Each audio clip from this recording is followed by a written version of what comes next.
Në teatrin Migeni u zhvillua aktiviteti përmbyllës i orkestrës rinore të Ballkanit Perëndimor. Në skenë muzikantët e rinj interpretuan një repertor me vepra të kompozitorëve shqiptar dhe botëror, duke sjellë për publikun një mbrëmje të veçantë të muzikës simfonike. Që emocion prekës për mua se unë djalë Shkodrë dhe gjithmonë e dua diçka të veçantë në qytetin tim të lindjes. Kështu që më vjen mirë që arritëm të realizonim një projekt kaq të mirë këtu në Shkodër dhe mbi të gjitha të sillim muzikën tonë këtu në qytetin tonë të përbashkët, në qytetin tonë të çmuar.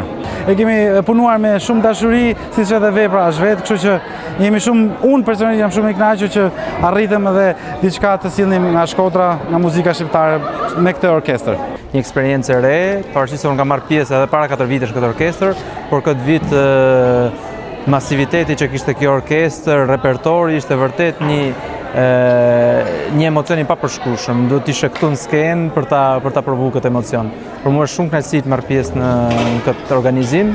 Është një eksperiencë që nuk mund thuhet me fjalë, po e kemi përjetuar për 2 javë në rezidencën që kemi bën këtu në Shkodër, e pastaj do vazhdojmë edhe turin në gjitha vendet e Ballkanit Perëndimor. Koncerti në teatrin Migeni mbylli disa ditë aktivitetesh të orkestrës në Shkodër, gjatë të cilave u zhvilluan koncertet muzikës sollomës dhe një koncert edukues për fëmijë, të rinj dhe familje.